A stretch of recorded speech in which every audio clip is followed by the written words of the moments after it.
guys, kanang late na kay ko sa akong isibat laban ta dere.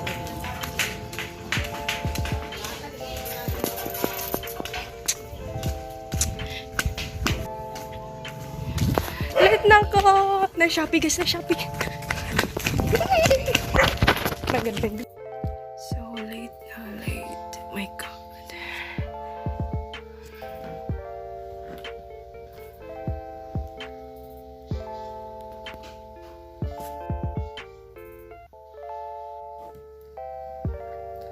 Okay, I'm so very late. Or deny the application or the petition for probation. Okay? So muna yung purpose, di ba? Best in the, di ba? Whether the end of justice and best interest of the public, as well as the applicant would be served by the granting or denial of application. So yung na ang iyang concept, dili daw makagrant ang korte, dili siya pwede magpagawa sa decision unless the investigation report is being conducted as basis of the trial court whether to grant or deny the application. To remember that the PSIR is very essential because that will be served by the trial court is basis whether to grant or deny the application. Because basically, the basis of the court whether to grant or deny the application, then the trial court might grant his application. But if, for example, his background and personality would be a negative trial court, why not grant his application? Because ang gilantaw sa korte na if ever ipagawa siya for a community-based, sunan ba ang atong publiko, di ba? If he's released in the community, does it not endangers the public, di ba?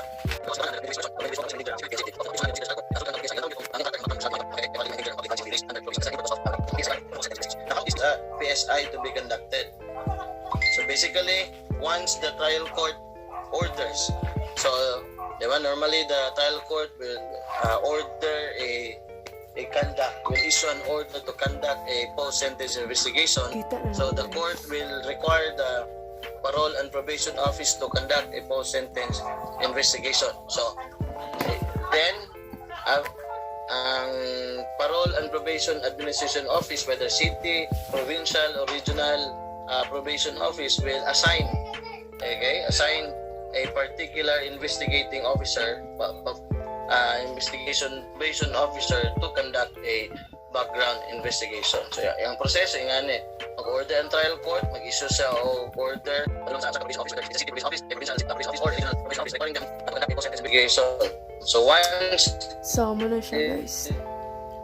the order is being received by that office, then they will assign somebody to conduct a probation officer to conduct a post-sentence investigation. So in that case, once there will be already assigned probation officer to conduct PSI, then the said probation officer will now conduct initial interview. Okay, initial interview of the petitioner. So we will be in 5 working days from the receipt of the assignment. He will then conduct initial interview on the petitioner or the applicants for probation. So he will be requiring them to respond within the 72-hour limitation to him to respond for the probation officer to interview the said applicant. So pag-receive this assignment order na siyang mag-conduct sa PSI, then mag-interview sa within 5 working days. So yung ma-interview ang sa probation officer, the petitioner or the applicant with regards to his address, diba? Para ma-bisita niya, ma-schedule niya ang applicant for the purpose of the conduct of a complete background investigation. So ang purpose yung initial interview sila. Okay? So and then they will require also to have that waiver authorization para they can secure all information of the applicant. So para they will the applicant will authorize the probation officer to extract all information concerning him for the purpose of his application on probation. So mag-file sila waiver that matter para matutuod nga gialaw sila. Gitagaan sila og authority.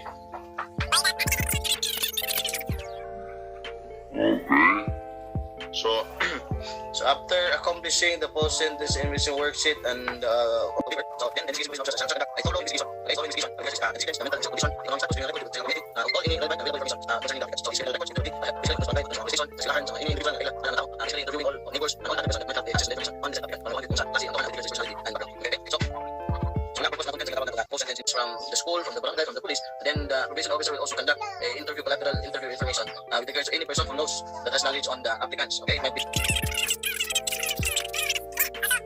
to obtain subsequent or further interviews para makakuha pa gid sa mga additional data. So he will attend further interviews on the applicants it may deem appropriate.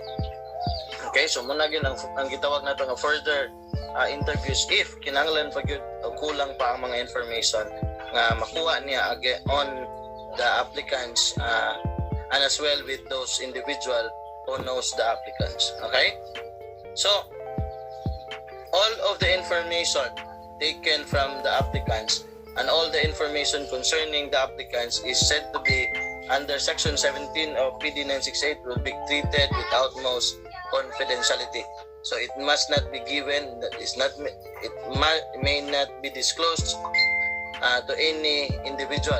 Diba? Dili siya pwede ipanghatag-hatag, dili siya pwede ipahatag, ipaibalo sa any person na dili i-consider nga statutorily designated authorities.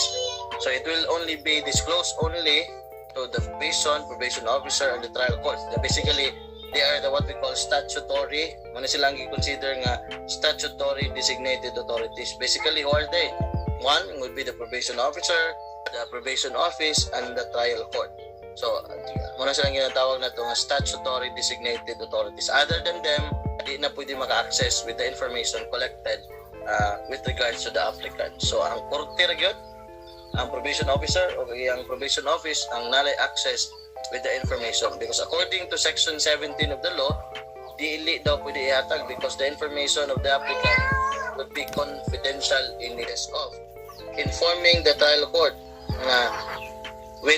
within 72 hours, within the period of 72 hours as given, as required and provided by the applicants to present himself to the trial court. Wa niya ni present yang kaugalingon, di ba? Gitagaan man sa 72 hours to present him the privilege to be given probation for that matter because you fail to surrender yourself, you fail to give yourself up, di ba? For purposes of the conduct of a investigation concerning for your information and any background related to such applicants. Okay?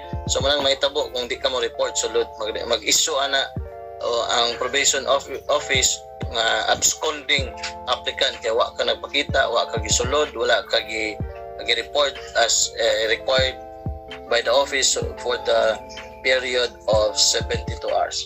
Okay? So after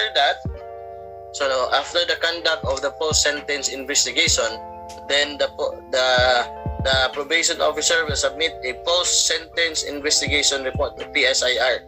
So yung gihimo that previously was only a post-sentence investigation, and then pag man nag-investigation, yung i-report mo nang gitawag nito nga post-sentence investigation report. Okay? So that will be submitted to the trial court within the 60-day period. Kaya ang require nga mahuman ang post-sentence investigation, then mag-submit sa report sa sulod sa 60-day period. Okay? So this will be the following information containing your post-sentence investigation report. The surrounding crime, offense that the person has been convicted. So sa mga kasong i-filean sa iya, detalye sa iyang criminal records, di ba? Details. Whether sa na iyang gihimo, kawat pa or whatever nga mga kaso and details kung saan na-commit, sa dapit, all the basic information concerning the case criminal record. It also includes his educational, economic, so, nabay, di ba? Nakahuman ba, wala kahuman, sa ang involvement sa komunidad, kuyan, maayo ba, dili ba kubot po? Basin ang community po niya, kubot, dili siya maayo na ibalik ito sa komunidad, di ba? And then, the recommendation of the probation officer, because I said, previously I told you that the initial recommendation, before the trial court may grant or deny officer. Okay? So take note, it's just only a recommendatory in nature because the final granting authority lies on the discretion of the trial court. Take note of that. Okay? So it will be prepared by the probation officer and signed by the chief probation and parole officer. So ang iyang hipi, upirma gyapon na. Now, na ginatawag nato nga full-blown courtesy investigation or transfer of conduct of referral investigation. Now, unsa man isa? Sa naay ginatawag nga general courtesy investigation of another city office or city parole and probation office or provincial office, for example, ang aplikante taga Cagayan. Okay? Pero di sa Cagayan nag-eskwela, di sa Cagayan siya nagtrabaho sa una, na mga di siya nagdako sa Cagayan de Oro, but presently nagpuyo na siya dito sa Malaybalay City. Di ba? And remember, Malaybalay City is of a different city probation office. Kaya Cagayan de Oro na city probation office, ang Malaybalay na po city probation office. So different city na siya. So ang bato na ang Malaybalay City where the applicant is presently residing will require the city probation office of Cagayan de Oro to conduct a investigation, courtesy investigation. Kumbaga, manangid sila to conduct a investigation because dili naman nila jurisdiction under the jurisdiction of other probation office. So may tabuan na. So they will make a full-blown courtesy, di ba? Investigation requesting for a complete background investigation on the petition for probation, di ba? So muna ilang gaymoon basta ka ang petitioner naa sa lain nga city or provincial nga mga opisina which is not already their jurisdiction. So common example, sa una sa Cagayan nagpuyo, but presently ang aplikante sa Malaybalay na.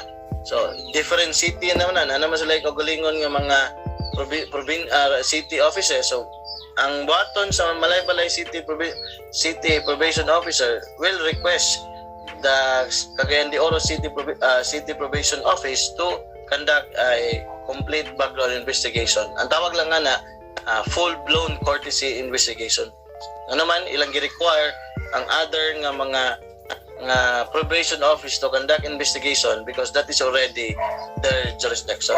Kay sila man ang maka-access that basically for that investigation. Pero kung nasa lain, so mag-request din sila full-blown courtesy investigation on the probation office concerned. Kaya dili naman nila jurisdiction. It might be from the other jurisdiction of other city or provincial offices. Okay? Any question before we go further?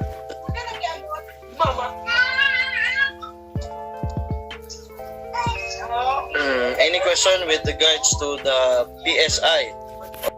So, moto siya guys, na-late ko for, I don't know, 20 minutes siguro.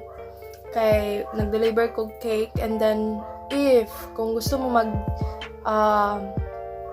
mag-order of cake guys, just click this one, and of course, and then guys, wait. Pag nangita sad mo og parental, of course, click lang ninyo. And I am pretty sure na dalon mo sa lugar nga kung asa mo dapit, and then may recommend ako sa inyo na safety and comfy good kayo. So, mo to siya guys, na mong second nga link kung mag-klase na, and then wala ko sa kong utok ron. Wala ko kabalo kung unsa ba ni nakasabot ba ko or wala. So padayon lang gyapon, okay. You know, people of the world of Philippines, na late ko, and then wala ko kabalo kung unsa ilahang wala ko kabalo kung unsa gi-discuss, but jayo. So mara ko timaw dari karon, timaw. Yes, I'm here. Hi mga classmate. Pag-hi sa mo. Hi sa inyong tanan. Hi. Hi. Hi, Jaril. Hi. Kinsa man ni sila, uy. Hi. Ambot. Hi. Mga isog king mga dagway, oh. Hi! So muna ang mga classmate guys. Hi Bartolome! Open cameras. Ay, 60 days for conviction din. ulitin mo sir, di ko Okay. gets. 15 days will be the application. 15 days is given for a convicted offender to apply for probation. That would be a 15-day period. From the time of your conviction, you're given by the trial court of 15 days to apply. So once you apply, then the post-sentence the trial court will require a conduct of a post-sentence investigation. That will be 60 days. Okay? From the receipt of the order of the trial court, a 60-day period will be allocated for the conduct of post-sentence investigation. While pag umanog conduct of post-sentence investigation, another 15 days will be given to the trial court for resolution, meaning whether to grant or deny the application. So 15 days to apply, 60 days post-sentence investigation, and another 15 days for the decision of the trial court or resolution of the trial court whether to grant or deny the application. Okay? Wala pa ko nag-record, karon na pag umanag answer sa question mag-record na. Any further question? Wala na sir. Dahil pangutana? No more? So, we will proceed to the next. We will proceed to the next topic on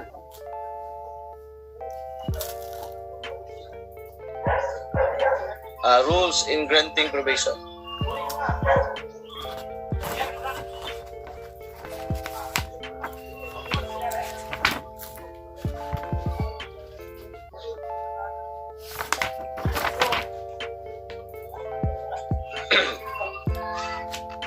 Okay, now let's continue. So the next topic would be this one. Rules in granting probation. Asa man dapat ay? Topics So, outline. So once, for example, the court grants your application, gi-grant sa trial court ang imong application. So, sa iyang himuon, once the application is granted, then the trial court will issue a probation order.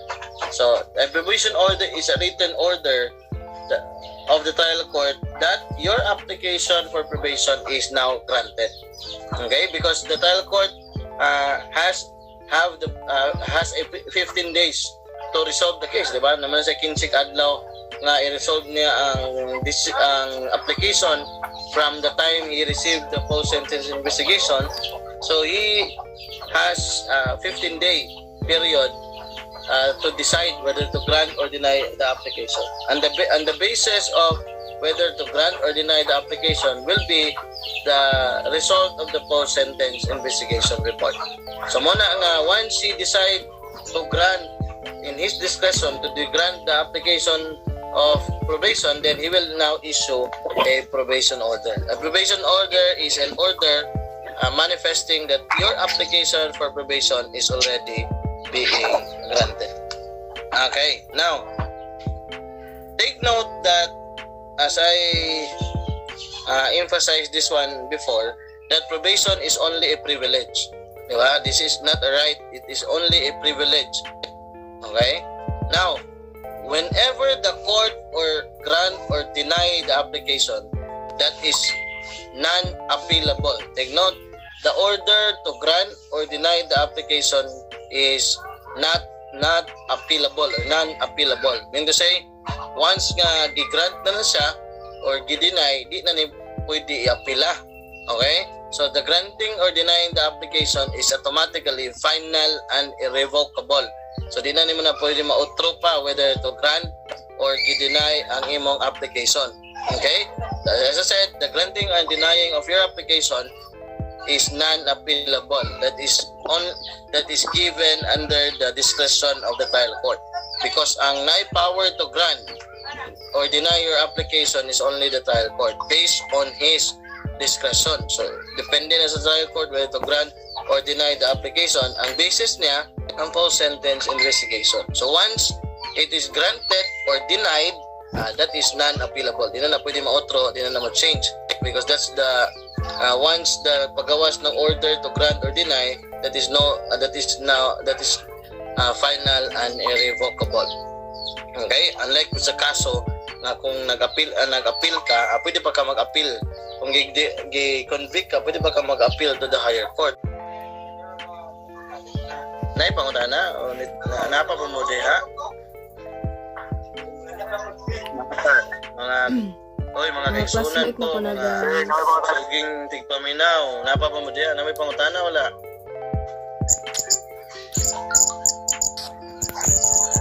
Pero tayo itong answer itong kanina, sir. Na? Diba ang answer applying sa probation 15 days. Ano tayo itong 16 days, sir?